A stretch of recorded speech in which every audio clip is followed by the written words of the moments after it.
Transportasi menjadi salah satu bagian penting dalam pembatasan sosial berskala besar atau PSBB di Provinsi DKI Jakarta. Pengaturan ini wajib ditaati bagi masyarakat yang harus keluar rumah dengan berkendara. Selama PSBB, pengemudi dan penumpang kendaraan pribadi maupun angkutan umum dibatasi 50% dari kapasitas kendaraan. Berkursi 2 baris hanya boleh mengangkut 3 orang. 1 pengemudi di depan, 2 penumpang di belakang. Mobil berkursi 3 baris hanya boleh mengangkut 4 orang.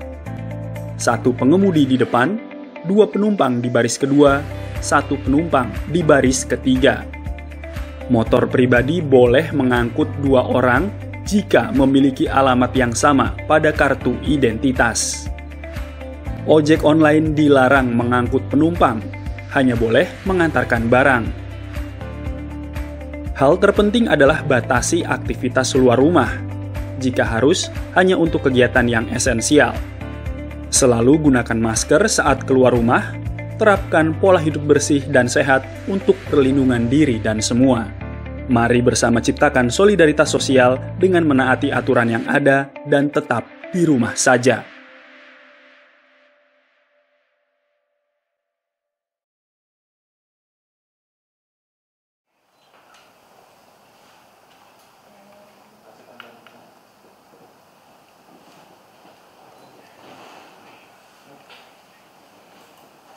Assalamualaikum warahmatullahi wabarakatuh.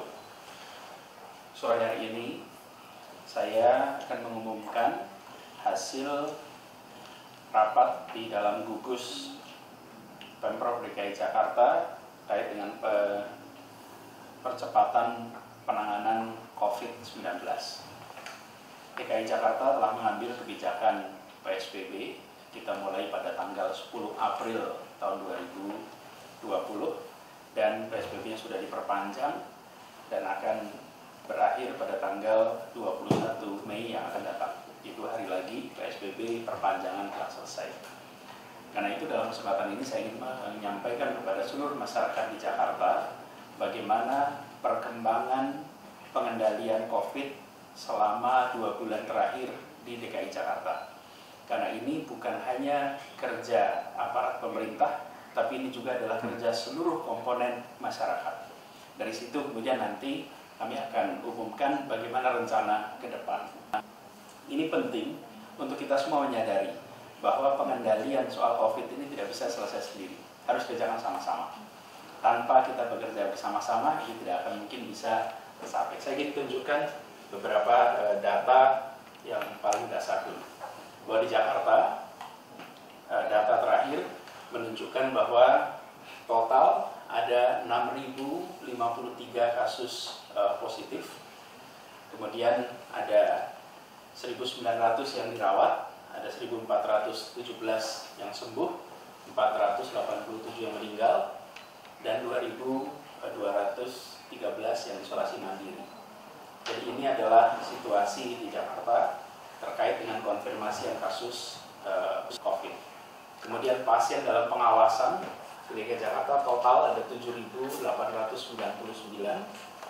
Mereka yang masih dirawat ada 7%, 585, dan yang pulang sehat sudah 7.314.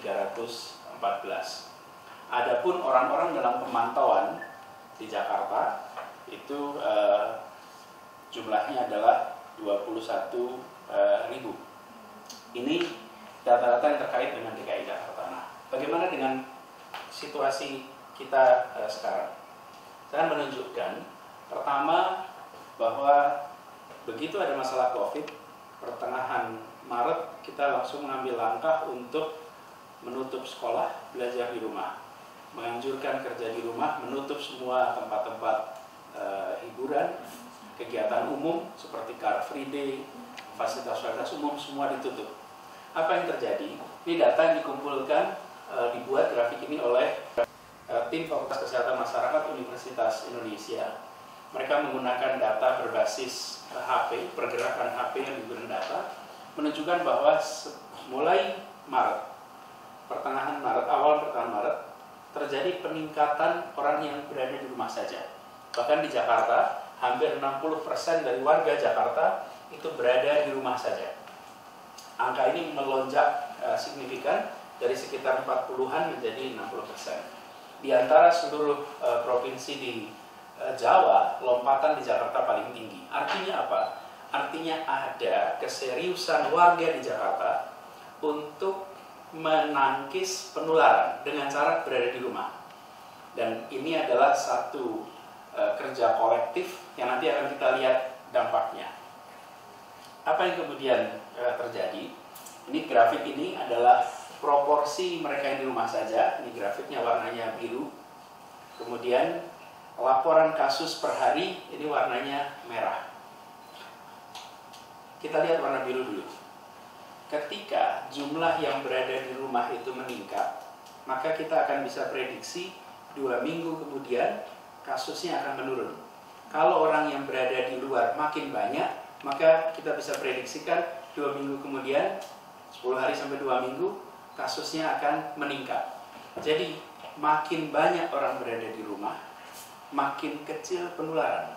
Sebaliknya, makin banyak orang di luar rumah, maka makin tinggi penularan. Ini yang kita lihat di sini. Mulai Maret, angka berada di rumah meningkat sampai 60%. Apa yang terjadi? Kira-kira 2 minggu kemudian, pelan-pelan angka ini yang merah ini adalah angka laporan kasus Jakarta mulai menurun. Penurunan ini hanya terjadi karena kita sudah mulai meningkat berada di rumahnya. Ini buat masyarakat semua penting untuk kita pegang bahwa kita berkepentingan untuk membuat angka ini turun terus ke bawah. Tetapi di bulan Mei jumlah laporan kasus per hari mengalami peningkatan kembali. Seakan kita menuju gelombang kedua. Ini terjadi utamanya justru sesudah, ini garis ini adalah bulan suci Ramadan. Masuk bulan suci Ramadan, kita memang ketat di siang hari, tapi sore dan malam orang banyak keluar. Bila kita ingin menuntaskan ini, maka kita harus disiplin berada di rumah. Sore hari, malam hari tetap berada di rumah. Ini tujuan kita adalah membawa jumlah kasus positif itu turun. Di laporan kasusnya harus turun. Sekarang laporan kasusnya itu naik. Sekarang ada di sini. Maka harapannya kita nanti akan bisa menurunkan kembali ke bawah. Jadi dengan cara seperti itu, harapannya nanti Jakarta akan bisa kembali hidup normal. Ini keinginan kita. Diturunkan lagi ke bawah.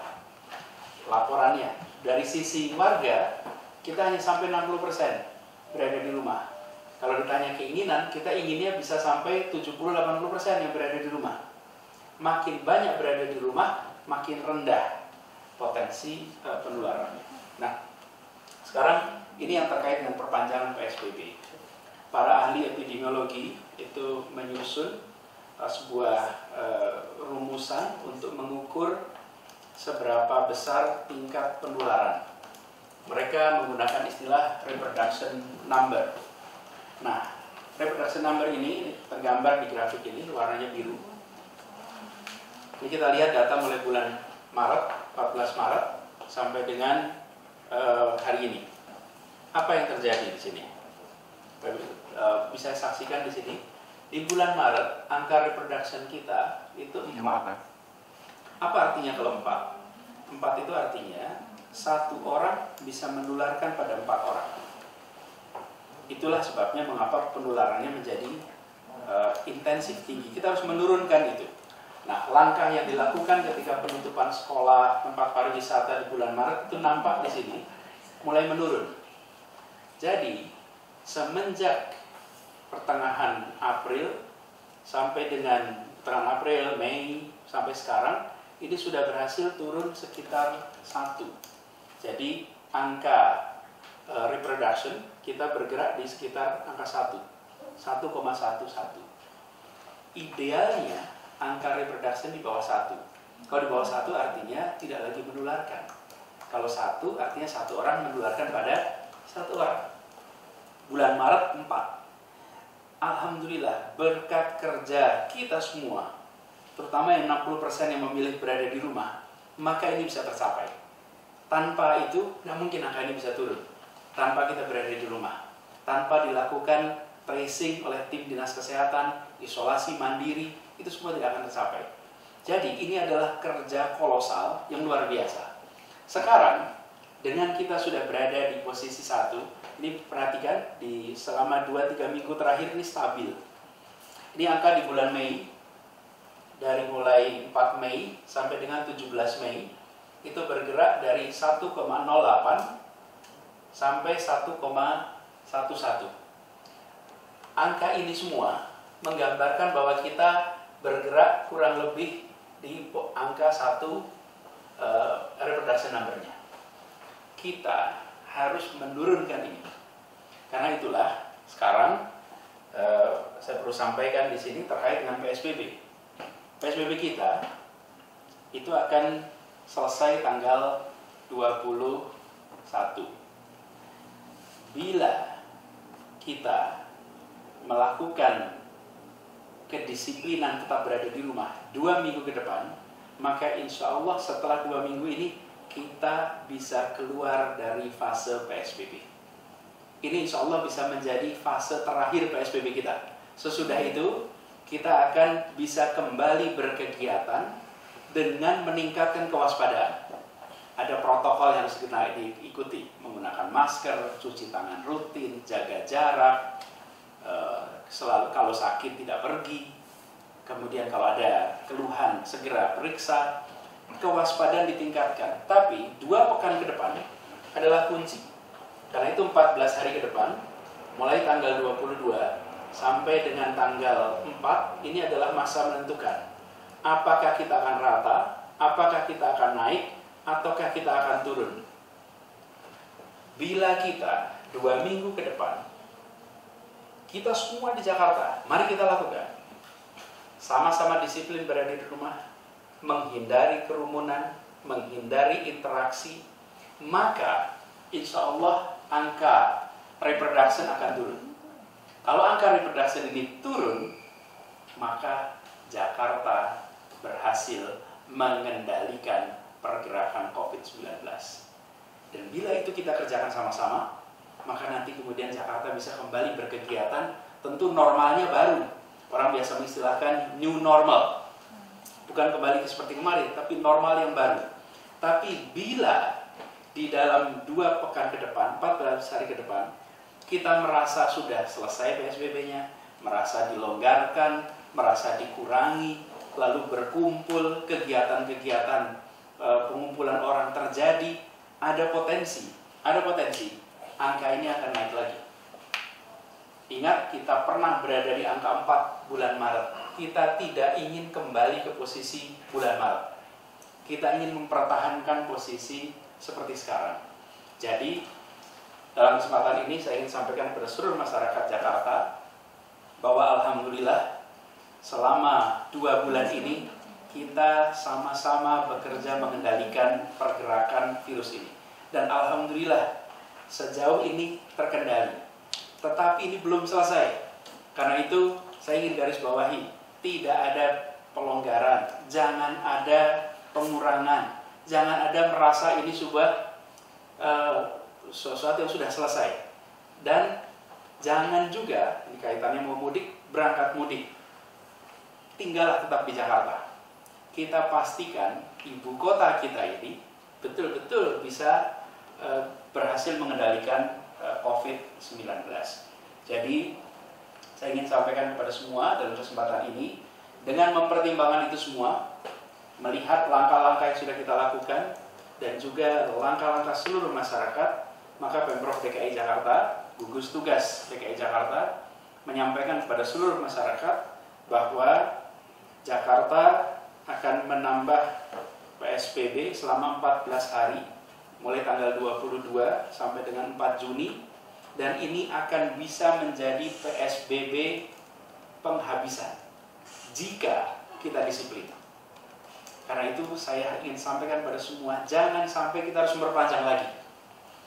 Kami mengambil semua keputusan mengandalkan kepada temuan-temuan ilmiah. Ini semua berbasis pada sains, bukan kira-kira kelihatannya kok suasananya sudah enak, bukan seperti itu, tapi mengandalkan pada data-data seperti ini. Nah, ini sebabnya bagi semuanya, seluruh masyarakat Jakarta, di hari-hari ke depan saya minta tetap disiplin. Meskipun kita memasuki musim lebaran, tetaplah berada di rumah, tetaplah bersama keluarga, kurangi kegiatan keluar, supaya kita bisa benar-benar mengakhiri masa PSBB ini. Yang menentukan bukan pejabat pemerintah, yang menentukan bukan sekedar penegak hukum, yang menentukan adalah kita semua. Kepada seluruh masyarakat yang selama 2 bulan ini disiplin, kami ingin sampaikan terima kasih. Adalah pahlawan dalam pengendalian penularan COVID-19. Garda terdepannya adalah kita. Tenaga medis adalah pertahanan terakhir. Bila kita bisa berada di rumah, bila kita mencegah penularan, maka tidak bertambah pasien. Dengan begitu, pertahanan terakhir, yaitu para tenaga medis, tidak terbebani. Tapi bila kita bepergian, kita tidak menjaga jarak, kita longgar, maka kita menambah beban untuk pertahanan terakhir kita, yaitu para tenaga medis. Jadi saya ingin sampaikan terima kasih, apresiasi kepada semua yang sudah menjaga, dan kepada yang belum, saya ingin memanggil untuk ikut ambil tanggung jawab. Mari kita ambil tanggung jawab. Mereka yang selama ini belum disiplin di rumah, 2 minggu ke depan mari kita disiplin di rumah. Kendalikan ini semua sehingga Jakarta benar-benar bisa sukses mengendalikan virus ini, dan insya Allah kita bisa kembali berkegiatan normal. Nantinya dalam beberapa hari ke depan kita akan mengumumkan, bila ini berjalan dengan baik, fase-fase pembukaan untuk kita bisa kembali berkegiatan. Sektor-sektor mana yang akan dimulai lebih dulu, tapi itu semua harus merujuk kepada temuan dari angka reproduksi ini. Demikian penjelasan dari kami di Pemprov DKI Jakarta. Jadi PSBB diperpanjang sampai tanggal 4 Juni dan mudah-mudahan menjadi PSBB penghabisan. Mari kita sama-sama, kita bisa. Seluruh warga Jakarta, saya percaya kita bisa. Disiplin kita kerjakan, dan insya Allah ini menjadi penghabisan bagi kita semua. Habis itu kita memulai babak baru, bisa berkegiatan di rumah, di luar rumah seperti semula, tentu dengan protokol yang baik. Terima kasih. Assalamualaikum warahmatullahi wabarakatuh.